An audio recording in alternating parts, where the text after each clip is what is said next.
welcome to my channel. I'm Julie. This is Julie Saws Her Own Claws, and I have had a bumper sewing week this week, and I have 1, 2, 3, 4 garments to show you. So before I show you what I've made, I'm going to show you what I'm wearing, because I made this at the end of February, just in time for the sewing retreat. Did I make it? Yes, I did. And I used a variegated stitch, which I didn't like because it just disappeared. It had some beautiful bright blues, and then it disappeared because there was navies in it and it looked a bit odd. So I painstakingly removed all of the top stitching and redid it. And I'm rather pleased with it. And this is how it's turned out. So I'm just going to dip in a bit closer and show you that the top stitching, I don't know what that is, bit of grubbiness. I've been busy sewing all day, but yes, all my top stitching is now visible. So that is my blanket flight suit. So shall I show you what I've made? I'm gonna start with the easiest item. I had the cowgirl fabric denim jeans that I'd made, and I always like a nice quick and easy sew when I've done something that's quite involved. So I made my all-time favourite top, which is the LB Pullover, and it is from I thought I got that out. Who's it from? Paper Theory? Paper Theory Patterns? Paper Theory Patterns. This is so easy to make up. It's a back and a front. And I made it with this beautiful embroidery on clear. It's just ultra soft. And I put a nice little label in. And it's just a straightforward little top, whilst I was thinking about what I wanted to do next. So that was item number 1 of the week, a nice quick and easy pretty little top. I then went on to make a blouse. Last week I showed you that I'd been playing around with pleats. I parked the idea because I want to kind of try a few different things. But what I did commit to for April blouse 2025 was to make a blouse that wasn't directly from the packet, that had a little bit more interest to it and a little bit more of me. So I decided I was going to be brave and draft, or at least mash up patterns and create my own. I have made a blouse from the Atelier Zoe blouse. Again, I used that as the bodice, but I wanted to do something different with it. I've got a nice little matchy label in there. But I decided that I wanted some nice puff sleeves, because this cotton poplin, this is a Narida Hansen fabric, and it just lends itself nicely for some nice puff sleeves.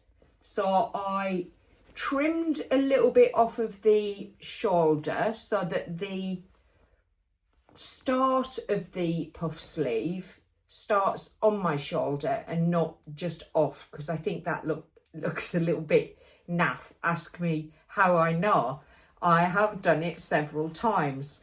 So I just literally took maybe, I don't know, maybe 1/4 of an inch off and then graded it out.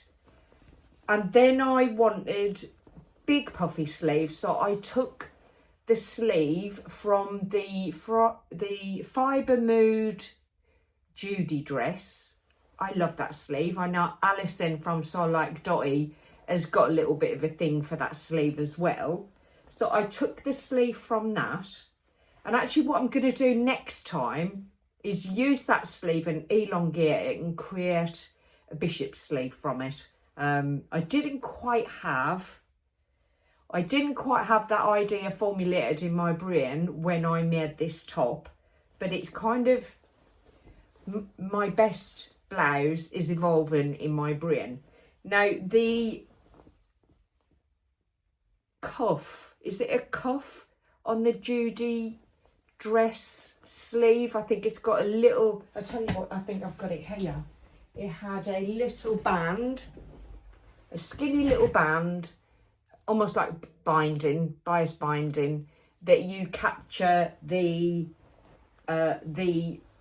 gathers on the bottom of the sleeve. I did it, and when I tried it on, Chris said to me, your arms look like strings hanging out of that, because the sleeve bottom was so wide because of the style of it. So I thought, do you know what, I actually agree. So I unpicked both of the bands and I used the Zoe pattern has a cuff. I used the cuff, but I didn't, when I gathered the bottom of the sleeve into the cuff, which is deeper and it's also a lot narrower, so it sits nicer on my arm.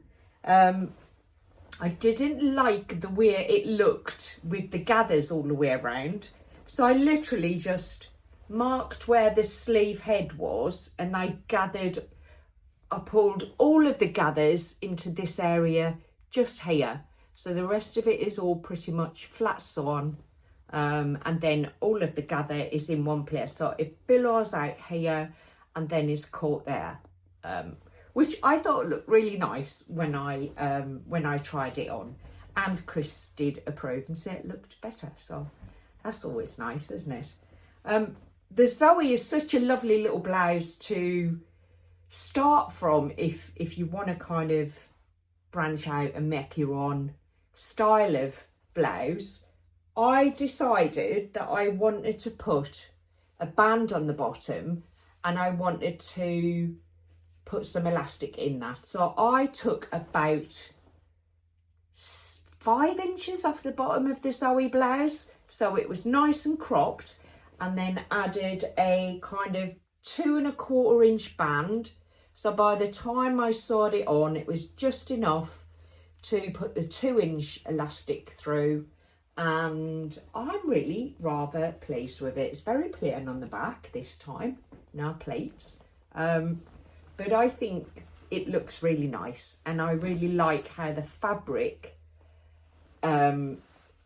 is really visible on this plain style, but it's got some nice features to it. So that's my first completed entry for Sew April Blouse 2025, and I really like it.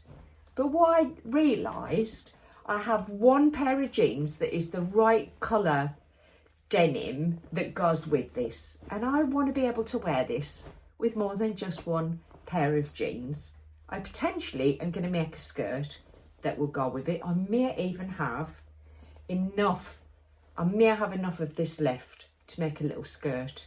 I'm not sure. I'm going to have a go at that sometime soon, but it's not on my hit list at the moment, because what I did decide to do was make myself a pair of trousers that go with the blouse. And whilst I was on the Beyond the Pink Door live on Sunday, Andrea was showing off her beautiful washed linen cotton linen.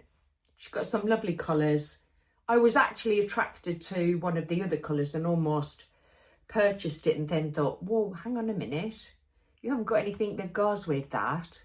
And then I decided I would go for this colour, which is a beautiful lilac, and it's a gorgeous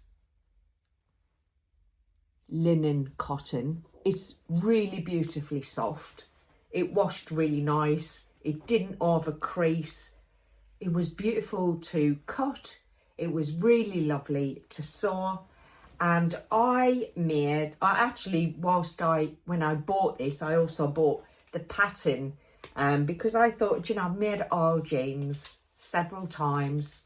I've made the Persephone pants, jeans. I wanted something new to try. And I bought from Beyond the Pinto the Lander pants, and they arrived Tuesday maybe. I think it might have been Tuesday. And yesterday I cut them out. And today I sewed them up. And I have myself a pair of Landers. Now, I measured and double measured because I have lost a little bit of belly fat. And I knew my size would be slightly different to previously, and I've never made a true bias pair of trousers, so I didn't know what their block was like, but they are cut, I believe, for a 5'5", which is my height. And I did read quite a few reviews, and a lot of people were saying that the crotch and the rise is really nice. It doesn't give you it's not overly big, and a couple of people have said they'd size down. So I went for my finished garment size measurements and I cut a size 10, right? Then I made them up. And the nice thing about these jeans is you saw the outside, they're not jeans, trousers, pants. You saw the outside seam after you've done all of your placket. I wasn't sure I would like the exposed buttons, but I really like them. It's got beautiful patch pockets and very deep pockets on the back.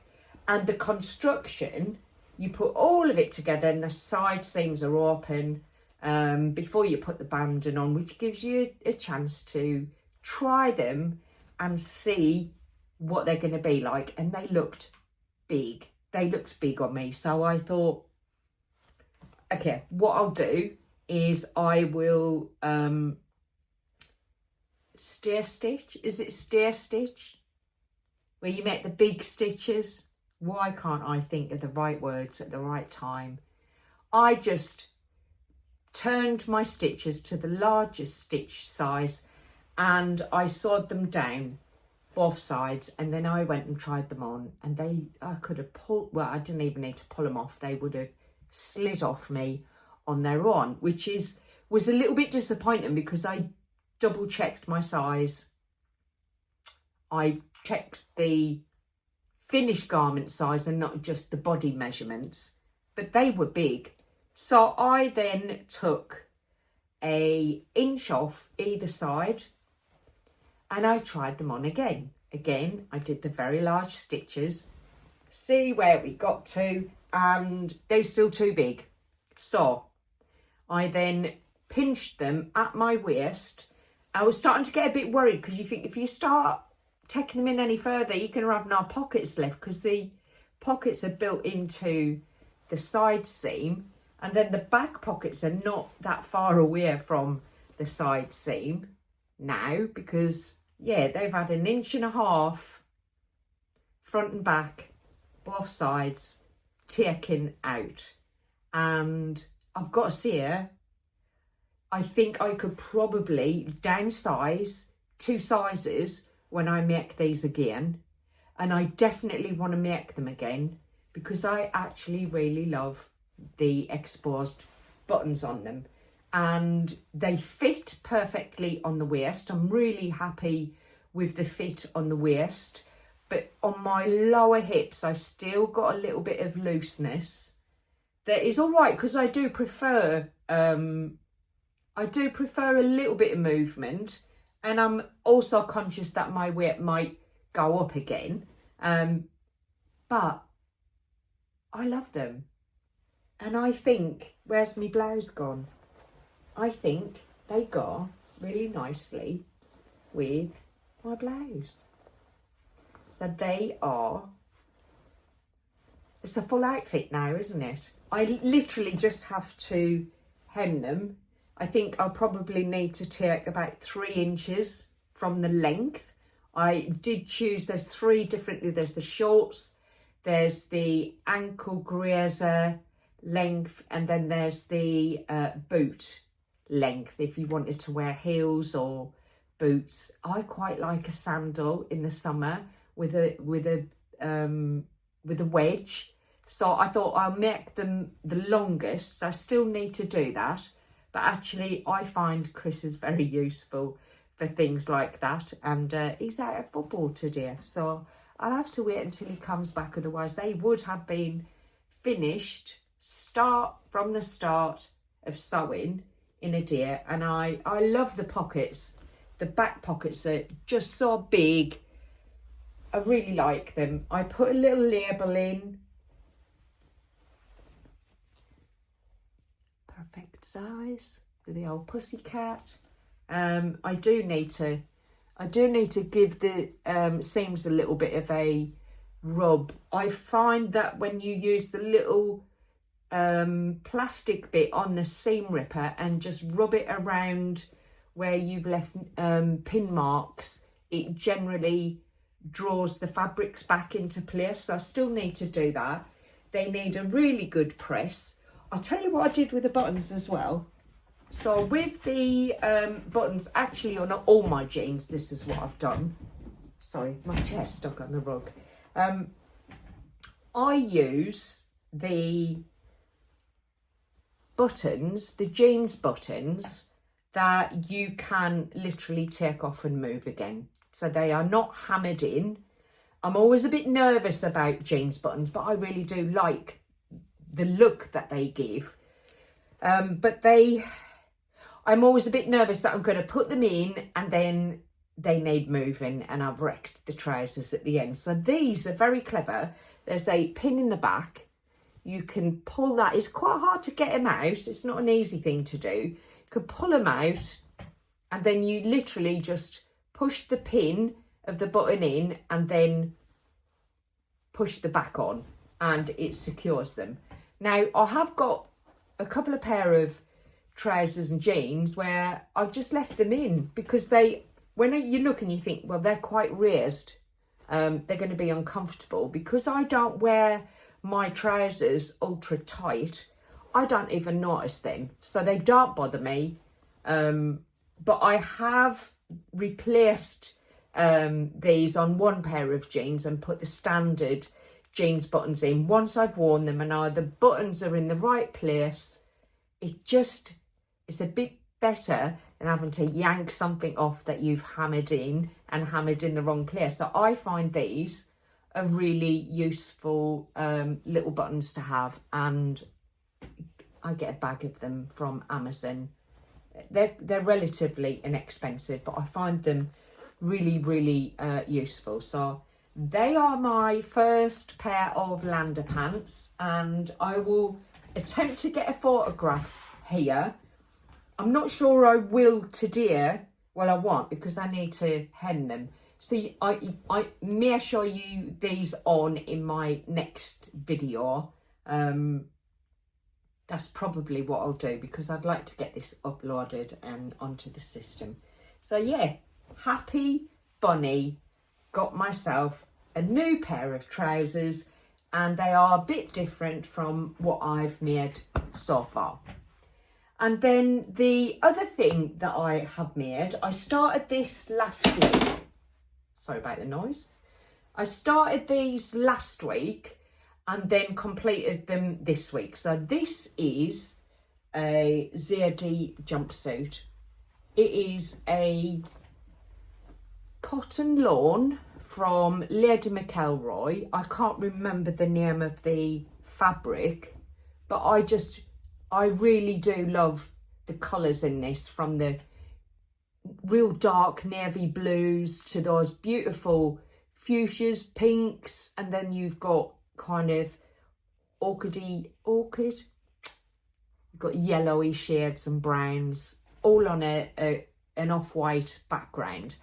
I love it. I've had this fabric before, and made a shirred dress from it, but I didn't really like the shirred dress on me. It wasn't comfortable on me. Someone else wears that now. I gave that away, but I made the Zadie jumpsuit with it. This time I took 2 inches out of the bodice length and out of the crotch rise. The Zadie jumpsuit, I believe, is drafted for a 5'7" and I'm 5'5". I've learnt my lesson. I have started to think about making sure that I reduce lengths of garments before I sew them up if they're designed for someone much taller than me. And I have to say, my old Zadie, I wore quite a bit, but I was so aware that it was long in the body and billowy, but I still wore it. I really liked it. This is a much nicer fit and the fabric is just beautiful. I would make these every day. I love the Zadie jumpsuit on, and I never thought I would because of the opening being, so if I undo that belt or the fastening, it kind of opens up right from the lower crotch and then fastens. Now I feel slight, well I did in my first Zadie, felt a little bit exposed, and I found myself often looking down making sure it wasn't gaping. But actually, because this one fits me so much better, I don't even, it's not a thing. I'm not looking for it. I'm not concerned about it because of the fit being better.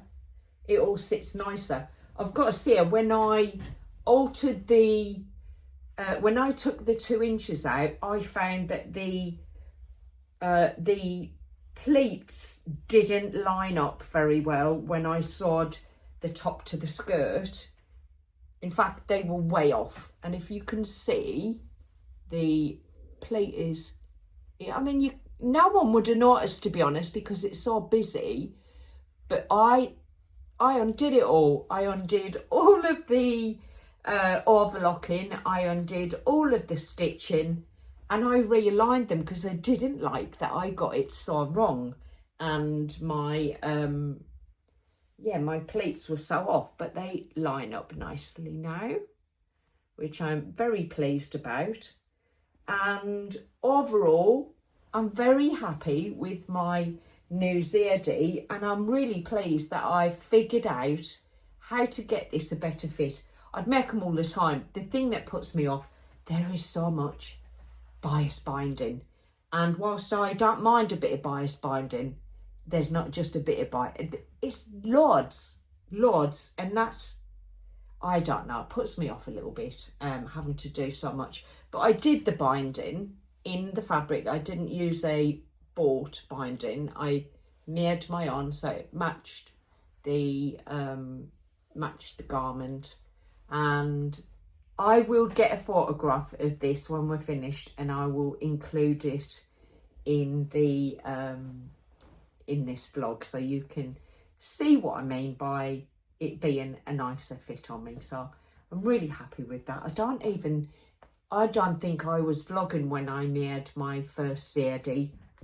It was my very first Sohaili Jane fabric I made it with, and it was the first expensive fabric that I ever cut into. So it must have been, I've been sewing 4.5 years. It must have been 3.5 years ago. The difference is incredible. And actually my sewing skills, when I look back, I think how much better I am at sewing, and how much more willing I am to spend time with the seam ripper when I get something wrong, rather than just letting it go. So yeah, it was nice to do a little bit of reflection on my sewing journey in the making of my Zadie. And yeah, everything lined up, and what didn't line up I unpicked and redid. So very happy with that one. So they are my 4 makes. In terms of what's next on the sewing agenda, and honestly, my sew jar is absolutely on fire. I cannot wait to get in here and get next to that sewing machine at the moment. I'm just absolutely loving my sewing at the minute, and yeah, I've got my next garment lined up and ready to go. So I have this blooming chair. I think my wheels, I think I've got threads stuck under my wheels. I need to clean the wheels out. I have, and this is nothing to look at, but I bought the, I don't know why I'm showing you that, because I actually bought the paper pattern.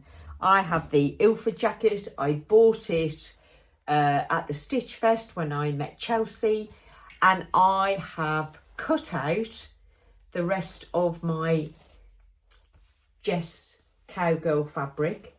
I am going to make a Ilford jacket from this gorgeous fabric. I can never see me wearing the jeans and the jacket at the same time, but I love the fabric, and I love that denim, and I was quite excited to get that cut out. Now I'm doing the jacket, the crop jacket version, and I am going to do the placket sleeves. So all of the pattern pieces are ready. All of the interfacing is ready. Everything is good to go, and that is definitely going to be my next make. Very excited for that. And what else has happened in the sewing room this week? I made a cheeky purchase or two, and they both arrived. One arrived today, the other arrived yesterday. So I am a big fan of Claire, loves red sauce. I love starting my Sunday morning watching her videos, and she always tempts me because she's always buying gorgeous fabric. And Sunday last week, she shared this beauty, and I had to have some. And I know I'm not the only one, because I've seen other vloggers share it as well. So it's just beautiful, isn't it? And honestly, it is so soft. Like, I know we say that about fabrics all the time, don't we?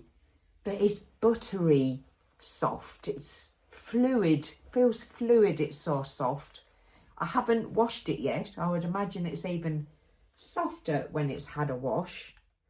So I had to have a couple of meters of this. It's from Rainbow Fabrics. And I messaged Claire and sent her a little photo showing her that I think I called her a badass influencer, and showed her the fabric that I'd purchased.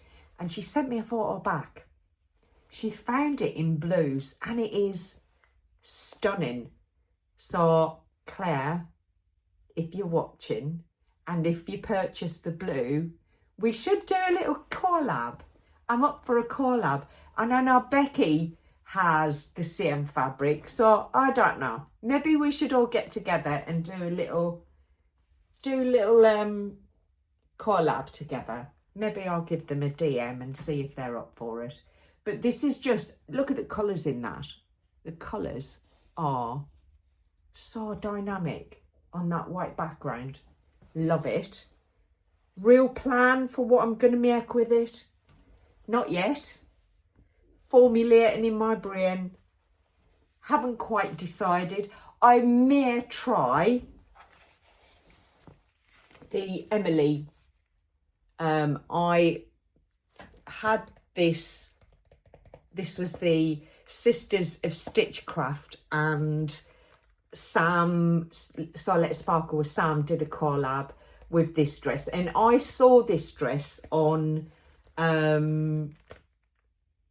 Kelly from Sisters of Stitchcraft. She wore it at the Stitch Festival, and it was just so beautiful. had to have it. You know, I was looking at it thinking maybe this could be my birthday dress. And maybe I'll do a trial of it and then make it up. I think this is my favourite, but I don't know if I want that kind of look. I would want it maybe a bit straighter and maybe with a ruffle on the bottom, so it's a full maxi. So it'd be nice to do one of the tops just to check the size and get the size right. But I do like the Emily. It's from So. So yeah, I could potentially make an Emily, but I'm not sure. I haven't decided for sure yet. But the other rather cheeky purchase that I made was from Fabric Godmother. Now, Fabric Godmother are doing 15% off during April blouse. And I did notice they have my birthday fabric that I chose. Now, if you watched my fabric haul from Stitch Fest, you will know that I picked up one of the Liberties fabrics that they brought out as their 150th anniversary celebration, and I thought that was fitting for my 60th celebration this summer, so I bought 3 meters. But actually, if I want to make a maxi dress with nice big sleeves and a nice statement dress for my birthday, I'm gonna need more than 3 meters. So, you know, while I could get 15% off, I got another couple of meters, so I have 5 meters of this beautiful fabric. I think I'm in love with it. It's just gorgeous. This one I need to keep on my table because that's got to go back and be washed, because the other lot is washed and ready, and this has to go back up because this needs to be washed. But they are my 2 fabrics. The Lander pants and the Emily dress are my 2 new to me patterns. And my 4 makes are ready for me to put on, take some photos and get my first April blouse up on the system.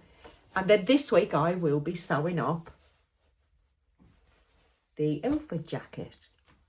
So, I don't know about you, but springtime is my sew-jaw time.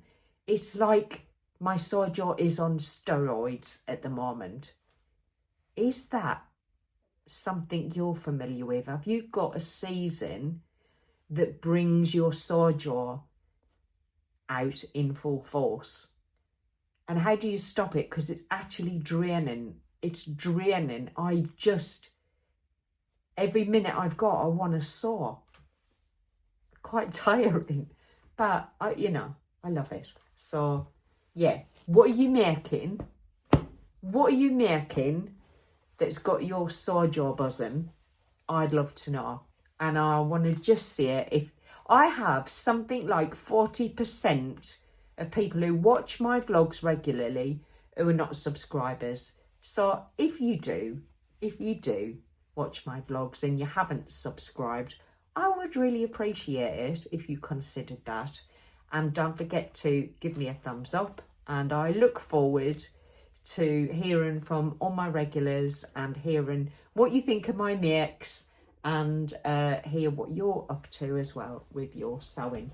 I'm gonna crack on for now because I've literally done 0 housework. I've got nothing ready for dinner.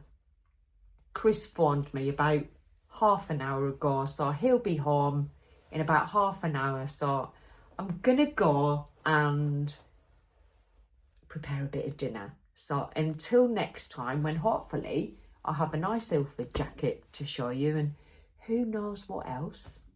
I'll say goodbye for now. Take care. Bye.